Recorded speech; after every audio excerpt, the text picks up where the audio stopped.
Stüdyo ABD'ye hoş geldiniz. Ben Eda Özdemiş. Amerika Birleşik Devletleri parantezi açıyoruz bu programda. Hem siyasal hem ekonomik gelişmeleri özetliyoruz sizler için. Diğer jeopolitik konularla, farklı ilişkilerle de temellendirerek tabii ki Suudi Arabistan, Amerika Birleşik Devletleri teması, Veliaht Prens Bin Selman, Amerikan Başkanı Trump görüşmesi konuşuldu ve olumlu bir atmosferde gerçekleşti görüşme. Yatırım taahhütleri 1 trilyon doları buldu Muhammed Bin Selman tarafından. O tarafı detaylandıracağız. Önce gazetelerden, farklı gazetelerden manşetlere yer vereceğiz. The Minnesota Star Tribune ilk olarak geliyor ekranlarınıza.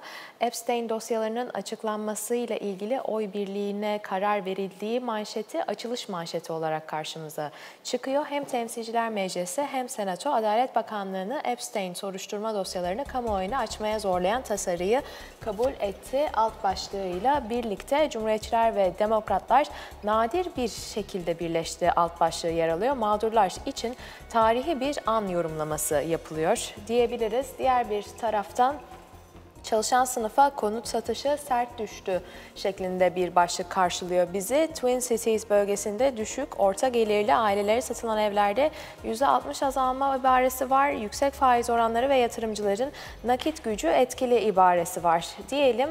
Diğer bir taraftan São Paulo'da baskında protestocular ile ajanlar çatıştı. ICE ve federal ajanlar operasyon düzenledi. 24 kişi gözaltına alındı deniliyor. Aileler yanında olmadan yapılan gözaltılara tepki var ve yine gazetenin altlarında dahil olan bir başlık Trump için Epstein konusu peşini bırakmayan bir hikaye olarak başlıklandırılıyor Minnesota Star Tribune'de. Analizde Trump dosyasının açılmasını istemiyor, baskı artıyor deniyor. Aslında istemiyor olduğu senaryoyu takip etmiştik. Şu anda bir duruş değişikliği gerçekleştirerek bu tasarının kabul edildiği, soruşturma dosyalarını kamuoyuna açmaya zorlayan tasarının kabul edildiği, Trump'ın da bunların açıklanmasına razı geldiği bir senaryoyu yaşıyoruz. Sonucunda takip edeceğiz aslında bu belgeler açıklandıktan sonraki süreci.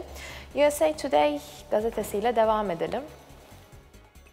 New York Belediye Başkanlığı'nı kazanan Mamdani'yi giriş manşetine taşıyor USA Today. New York Belediye Başkanı seçilen Zohran Mamdani'nin sosyalist çizgideki zaferi ilerici dalganın hızlandığını gösteriyor şeklindeki bir alt başlıkla birlikte Cortez ve Bernie Sanders'la sahneye çıktığı şeklinde fotoğrafı görüyoruz. Açılış fotoğrafını bu kare oluşturuyor.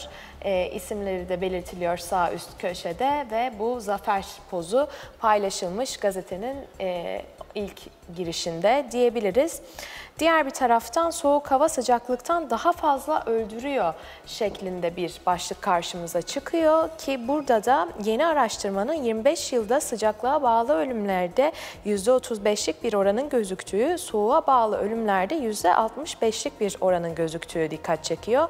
Özellikle yaşlı ve dezavantajlı grupların risk altında olduğuna işaret ediliyor diyelim. Yine altlarda kalan bir başlığı da belirtmiş olalım. Yeni konut projelerinde nezaket sözü şartı konuluyor. Los Angeles yakınlarında yeni bir toplu konut projesi komşuluk ilişkilerini korumak için Kindness Pledge yani nezaket sözü istiyor şeklindeki bir başlıkla aslında güzel bir örnek olabilecek de bir proje olarak karşımıza çıkıyor. Komşular arası ilişkilerin geliştirilmesi ve bunun bir söze bağlanması anlamında incelediğimizde Wall Street Journal'la devam edecek olursak, burada da Suudi Arabistan, Amerika teması demiştik. Muhammed Bin Selman ve Amerikan Başkanı Donald Trump'ın ortak verdikleri kareyle açılışını yapan bir gazete olarak görüyoruz. Burada Beyaz Saray'da Salı günü bir araya geldiler şeklinde bir alt başlığı var görüşmenin. Sonrasında yan tarafa döndüğümüzde Meta'nın FTC'nin tekel suçlamasını kazandığı başlığı bizi karşılıyor. Federal Mahkeme FTC'nin sosyal medya tekel davasını reddetti. Karar Meta'nın satın almalarını geri alma talebi hukuken geçersiz şeklinde oldu diyebiliriz. Ortadaki resimden bahsettik. Bu resmin bir başlığı olarak da Trump'ın CIA'ye rağmen Kaşıkçı cinayetinde Muhammed Bin Selman'ı savunduğu başlığını takip ediyoruz ki Trump, Suudi Veliaht Prens Muhammed Bin Selman'la görüşmede CIA'nin bulgularını reddetti. Gazeteci Cemal Kaşıkçı cinayetinde Muhammed Bin Selman'ı aklayan açıklamalar yaptı şeklinde bir başlık olarak takip ediyoruz. Yerel basında da, Türkiye basınında da, dış basında da takip ettiğimiz bir öne çıkan gelişme olarak da, görüşmeden öne çıkan gelişme olarak da karşımıza çıktı aslında bu konu diyebiliriz. Diğer bir taraftan ABD, Suudi Arabistan'la yapay zeka ortaklığını genişletiyor şeklinde bir başlık var. Milyarlarca dolarlık yeni AI işbirliği, Microsoft, Nvidia ve Büyük Suudi fonları ortak şeklinde bir ibaresi var. Ve son olarak Teksas'ta Cumhuriyetçilere avantaj sağlayan seçim bölgesi haritası yeniden çizildi şeklinde bir başlık var. Mahkeme yeni haritanın yürürlüğe girmesine izin verdi deniyor. Buradan son olarak Washington Post'a dönelim. Washington Post'ta da aynı görüntüler silsilesinden bir fotoğraf karşımıza çıkıyor aslında. Burada da tokalaştıkları bir kare var Muhammed Bin Selman ve Trump'ın. Bu açılış görselinin ardından savunulan şey de benzer bir önceki gazeteyle aslında. Trump defends Saudi Prince over journalist killing. Yani Cemal Kaşıkçı'nın öldürülmesine karşın Trump Muhammed Bin Selman'ı savundu şeklinde bir başlıkla birlikte bu haberi vermiş Washington Post. Burada CIA'nin sorumluluk raporuna rağmen Muhammed Bin Selman'ı koruyan ifadelerinin olduğunun alt başlığı var. Amerika-Suudi ilişkilerinin zirvede olduğunun belirtildiği var. Çünkü çok ciddi yatırım taahhütleri altını çizdiğimiz konu başlıklarından bir tanesiydi zaten. Eğitim Bakanlığı'nın bazı birimlerinin kapatıldığı haberi var. Altlarda yer alan Trump yönetimi federal eğitim programlarının bir kısmını eyaletlere devretmeyi planlıyor şeklindeki bir başlıkla. Baltimore'daki köprü faciasına açılan bir başlık var. NTSB raporu önlenebilirdi dedi. Bir geminin çarpmasıyla çöken köprüde güvenlik açıkları tespit edildi dendi.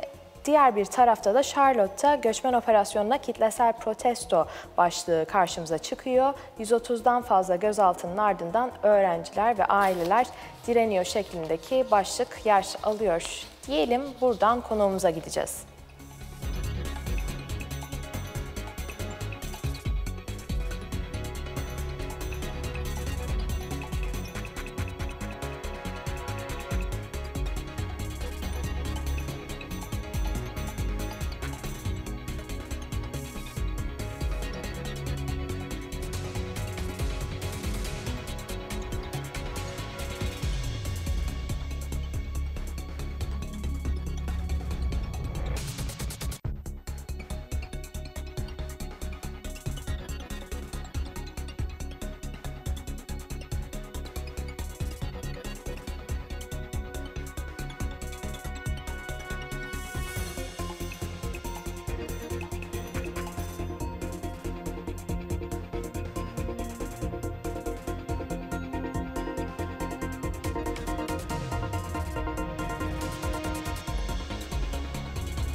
Evet değerli izleyenler, dış manşetlerde öne çıkan başlıkları aktardık. Şimdi konuğumuzla birlikte belli başlı noktaları detaylandıracağız. Belli başlı noktaları açacağız. Dış politika yorumcusu Kemal Erkan bizlerle şimdi. Kemal Bey hoş geldiniz yayınımıza.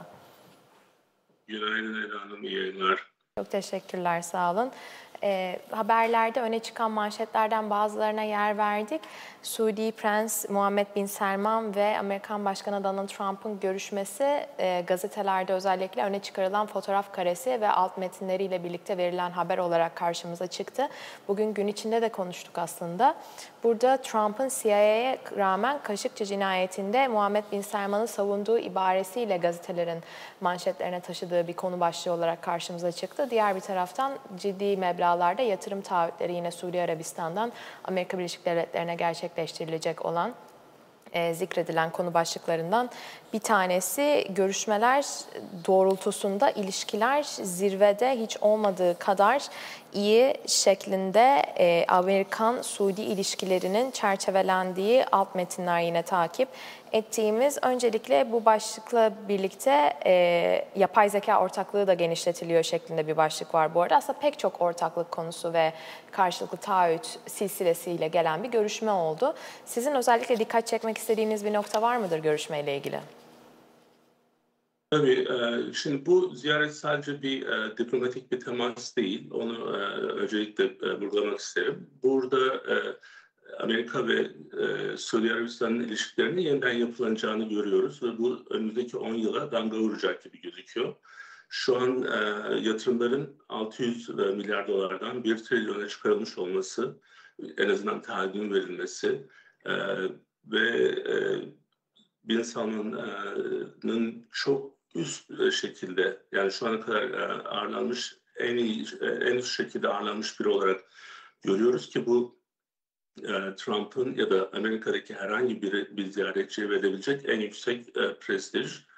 Dolayısıyla oradan sanıyorum bu ilişkiler değişecek. Şunu da söylemek gerekiyor. Burada bir major non-NATO ally, yani NATO müttefiki olmayan önemli bir müttefik vurgusu. sağlığın tercih etmek için. Şimdi bu çok önemli. Yani şimdi bu daha önce verilmiş bir şey değil kimseye. Bu yani belki çok geçmişte verilmiş olabilir ama yeni zamanlarda olan bir şey değil. Dolayısıyla Trump bu ilişkiye çok önem veriyor. Tabii ki bunu Suudi Arabistan'ı sevdiği için değil, ortadaki ekonomik işbirlikleri için, ekonomik çıkarları için. Ve Suudi Arabistan tarafı da sanıyorum ki İran tehdidinden dolayı yanında Amerika'yı daha yakın görmek istiyor. Dolayısıyla bu yeni bir başlangıç gibi. Dün hatta ABC televizyonunun sunucusu sanıyorum bu Kaşıkçı cinayetini sormaya çalıştı. Yani Trump hiç orada bile olmadığını geliştirdi. Demek ki yani ekonomik çıkarlar her şeyin üzerinde şu an. Kemal Bey, diğer bir tarafta da bu Epstein dosyalarıyla ilgili mesele var ki bu dosyaların açıklanmasına oy birliğiyle karar verildi Kongre tarafından. Orada Amerikan Başkanı Trump da bir duruş değişikliği gerçekleştirdi aslında. Bu soruşturma dosyalarını kamuoyuna açmaya zorlayan tasarının hem Temsilciler Meclisi hem Senato'da kabul edilmesi Adalet Bakanlığı'nı bu şekilde harekete geçirdi ve Cumhuriyetçiler ve Demokratlar nadir bir şekilde birleştiler ifadesi var yine. Mağdurlar için tarihi bir an olarak da nitelendiriliyor. Ama diğer bir taraftan farklı analizlerde de bu Epstein dosyasının hikayesinin Trump'ın peşini bırakmayan bir gölge olarak yorumlandığı alt başlıkları da yine örneğin Minnesota Star Tribüne'de böyle bir hikayeye de yer açmışlar sayfada. Ama diğer bir taraftan o oy birliğiyle dosyaların açıklanması konusu ve Trump'ın duruş değişikliği de gösteriliyor. Bu anlamda nasıl bir gidişat olacak hem demokratlar hem cumhuriyetçiler için sizce? Şimdi bu Epstein olayı çok büyüyecek ama oradan bir şey çıkmayacak kimse için.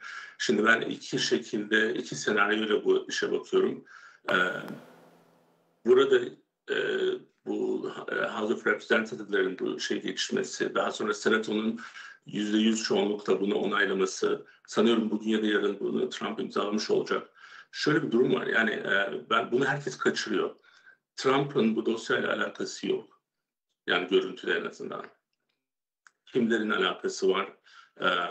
Geçenki yayınımızda biraz bahsetmiştik ama bu konuya ne kadar gireceğimiz belli olmadığı için tam liste yok önümde.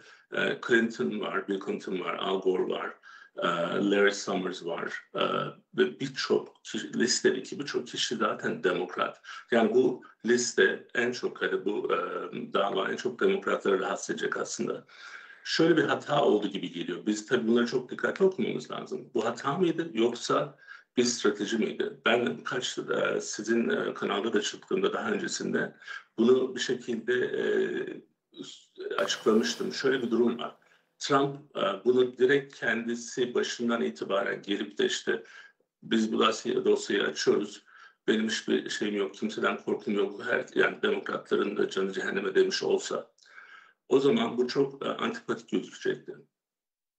Tamamen siyasi bir intikam gibi gözükecekti. Dolayısıyla yani bu senaryonun bir tanesi. Bunu da ben yazdım bu arada. Yani yanlışsa da yanlış olacak. Yine konuşuruz yanlış olduğunda. Şimdi burada Trump baskıyı öbür tarafa attı. Dedi ki ben açıklamıyorum, doğru olmayacağını düşünüyorum dedi. Tamam. Şimdi çünkü düşünün, yani bu isimlerin hepsi yani büyük, yani başkanlık yapmış demokratlar var bunun içerisinde. Şimdi Trump öyle bir atmosfer oluşturdu ki kendini destekleyen podcasterlar ve kendi kanadından olan kişiler ona sanki karşı duruyormuş gibi oldu. Aslında ben onun öyle olduğunu düşünmüyorum. Biraz danışıklı dövüş gibi de Peki düşünebilirsiniz. Ve birdenbire şimdi karar değiştirmesi nasıl yorumlanabilir? Burada tabii Cumhuriyetçilerin baskısı hemen, mı vardı? onu hemen açayım. Şimdi şöyle, dedim ya, senaryonun birini hemen bitireyim. Ondan sonra şimdi buradaki sizler şimdi diyor ki tamam benim diyor elim kolum bağlandı, ben açıklıyorum diyor. Yani bu diyor demokratlardan geldi, benim yapacak bir şeyim yok diyor. Bu bir, tamam, yani bunu bir düşünün. Sonra sonraki yayınlarda sizinle tekrar konuşalım bunu. Şimdi ikincisi şu. Ee, Eğer Trump bu olayın içindeyse, şimdi bu dünkü geçen şeyde şöyle bir kısıtlamalar var. E, Trump şu an yeni bir dava açmaya çalışıyor Bill Clinton üzerinden. Yani bu dünkü verilen tasarıda da e, eğer ulusal güvenlik tehlikesi olursa orada davanın yine gizli yürütülmesiyle ilgili bir durum var. Yani bunu hem demokratlara bunu yaptırmış oluyor, hem de bu öbür davayı açarak demokratların kendi tasarısını kullanıp diyor ki zaten bu davada gizlilik var, biz buna bir şey yapamayız diyor. Bu ikinci senaryo. Yani ben birinci senaryonun daha iyi bir senaryo olduğunu düşünüyorum, çünkü ben yazdım. Ama ikinci senaryo da nereden geliyor? Sarah McBride'dan geliyor. Dün konuştum yine, sizin yayından önce genelde konuşmaya çalışıyorum. O bu davanın bir şekilde kilitleneceğini söylüyor. Halbuki kendisi de çok desteklemişti davanın bu bütün faillerin açılmasını. Yani biraz buradan kimse iş çıkmaz gibi geliyor. Yani pek bizim görebileceğimiz bir şey yok. Trump'ın şöyle bir avantajı var. Bunu hep kaçırıyoruz. Trump başından beri Epstein'le arkadaş olduğunu, bu 99 galiba oradaki davalardan sonra kendisiyle olan ilişkisini kestiğini bunu söylüyor zaten. Yani şimdi Trump'ın bu adamla 80'lerde çekilmiş bir resim, Trump'ın bu adamla bir ilişkisi olduğu anlamına gelmiyor.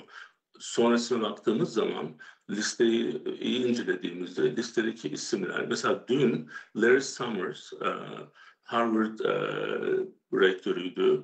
Aynı zamanda Bill Clinton döneminin galiba Hazine Bakanıydı. Dün bir açıklama yapıyor. Çıkan dosyalardaki e-maillerden dolayı public life'tan çekileceğini söylüyor. Yani bir suçu kabullenme durumu var orada. Ve bu Clinton'lara çok yakın olan bir kişi. Ve bu daha dün oldu. Dolayısıyla ben demokratlar biraz akıl tutulması yaşıyor gibi geliyor. Bakalım bu iki senaryodan hangisi doğru çıkacak, ama sadece bir dahaki konuştuğumuzda senaryo birin benim tarafından yazıldığını bilin. Oradan kredi ben alayım. Kemal Bey, teşekkür ediyoruz katılımınız, yorumlarınız için. Sağ olun. Rica ederim. Sağ olun.